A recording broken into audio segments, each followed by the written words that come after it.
৬০০ শতাব্দীর প্রথম দিকের কথা। আরব উপদ্বীপের এক উত্তপ্ত ও প্রখর গরম দিন।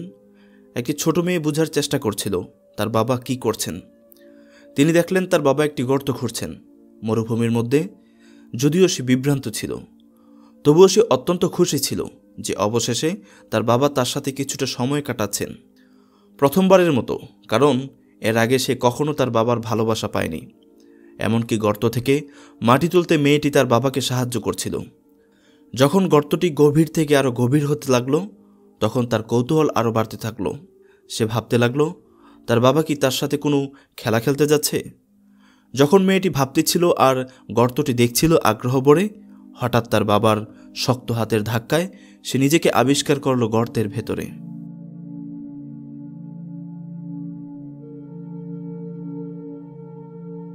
এ ধরনের কর্মকাণ্ড খুবই স্বাভাবিক ছিল সে সময়ে।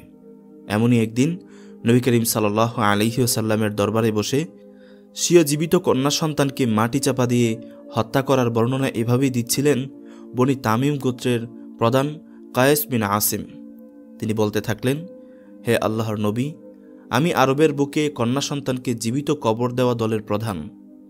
আমার স্ত্রী আমার অজান্তে একটি কন্যা সন্তানকে লালন পালন করেছিলেন এবং 10-12 বছর পর্যন্ত সে আমার থেকে আমার মেয়েকে গোপন রাখতে পেরেছিল। কিন্তু 10-12 বছর বয়সে তা আমার চোখে পড়ে যায়।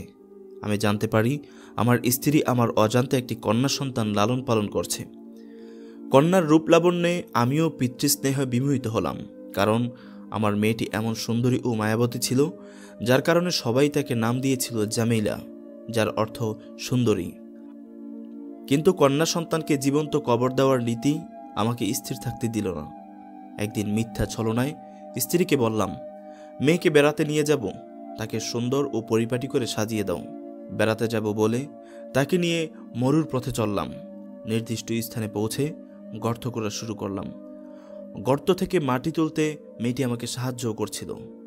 সে তখনও জানতে পারেনি যে নিজের কবর সে নিজেই খুঁড়ছে। মাটি এসে আমার দাড়িতে লাগছিল আর মেয়েটি তা ঝেড়ে দিচ্ছিল। অবশেষে গর্ত করা শেষ হলে আমি তাকে আমার শক্ত হাতের ধাক্কায় গর্তে ফেলে দিলাম।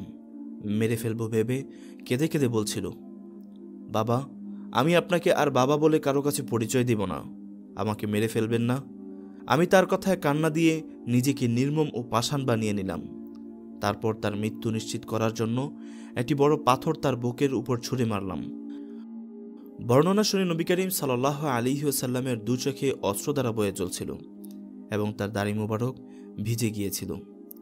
অতঃপর ইসলাম ও রসুল সাল্লাল্লাহু আলাইহি ওয়াসাল্লামের সুমহান আদর্শে আইয়ামে জাহালিয়াতের ঘৃণিত এ রীতি চিরতরে বন্ধ হয়ে যায়।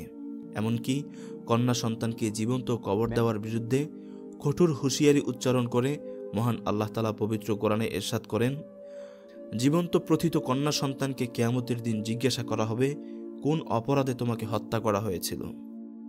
কিন্তু কি সেই কারণ যার জন্য তারা কন্যা সন্তানকে জীবন্ত দাফন করে দিত? এটা তারা করত নারী বিদ্বেষের কারণে। জাহিলি যুগে আরবের লোকেরা কন্যা সন্তানের জন্ম হওয়া নিজেদের জন্য অপমানজনক মনে করত। তাদের কারো স্ত্রী যদি কন্যা সন্তান জন্ম দিত, তাহলে লজ্জায় ও অপমানে তারা ভীষণ ক্ষিপ্ত হয়ে যেত। অপমানবোধের কারণে তারা সমাজ থেকে পালিয়ে বেড়াত। এমনকি তারা নবজাতক শিশুকে জীবন্ত কবর দিতেও দ্বিধা করত না। এটা তৎকালীন বেদুইন আরবের সামাজিক সংস্কৃতি ছিল। আরবের বেদুইন যা যাযাবর গোত্র কন্যা সন্তানকে খুবই লজ্জা ও অপমানের কারণ বলে মনে করত। অতঃপর মহানবী সাল্লাল্লাহু আলাইহি ওয়াসাল্লাম ন্যায় বিচার ভিত্তিক সমাজ প্রতিষ্ঠায় এবং বৈপ্লবিক অবদানে আরবের নারীদের চিত্র পরিবর্তন হওয়া শুরু হয়ে গেল। তার মধ্যে উল্লেখযোগ্য হল নারীর সামাজিক মর্যাদা দান। ইতিহাসে এই প্রথম মায়েরা সামাজিক স্বীকৃতি লাভ করে। প্রাক ইসলামী যুগে পৃথিবীর কোথাও নারীর সামাজিক মর্যাদা ছিল না। তারা ছিল অবহেলার পাত্র ও সন্তান উৎপাদনের যন্ত্র। তাদের অপবিত্র মনে করা হতো। সমাজে যাতে নারীর সম্মান ও মর্যাদা সুপ্রতিষ্ঠিত হয়, তার জন্য মুহাম্মদ সাল্লাল্লাহু আলাইহি ওয়াসাল্লাম বিভিন্ন পদক্ষেপ গ্রহণ করেন। হাদিস শরীফে রাসূলুল্লাহ সাল্লাল্লাহু আলাইহি ওয়াসাল্লাম ইরশাদ করেন, যে একটি কন্যা সন্তান পেল সে একটি জান্নাত পেল, যে দুইটি কন্যা সন্তান পেল সে দুইটি জান্নাত পেল। এমনকি নারীদের সম্মান এতটাই উন্নত হল যে একদিন মদিনায় বনু কাইনুকার এক স্বর্ণকার এক মুসলিম মহিলার কাপড় পেরেকের সাথে আটকে দিয়েছিল। যার ফলে তার কাপড় সম্পূর্ণ ছিঁড়ে যায়। এর প্রতিশোধে এক মুসলিম যুবক এ ঘটনায় সম্পৃক্ত ইহুদিকে সাথে সাথে হত্যা করে ফেলেন এবং রাসূলুল্লাহ সাল্লাল্লাহু আলাইহি ওয়াসাল্লাম এ খবর পেয়ে সাহাবায়ে কেরামকে যুদ্ধের প্রস্তুতি নিতে বলেন। অতঃপর বনু কাইনুকাকে গোটা মদিনা থেকে বিচ্ছিন্ন করে দেন। অতঃপর আজ আমরা 1400 বছর পর গর্ব করে নারী পুরুষ সকলে এক কণ্ঠে বলতে পারি, আমরা হযরত মুহাম্মদ সাল্লাল্লাহু আলাইহি ওয়াসাল্লামের উম্মত। আলহামদুলিল্লাহ, আমাদের নবী পৃথিবীর সেরা মানব, মহানবী সাল্লাল্লাহু আলাইহি ওয়াসাল্লাম।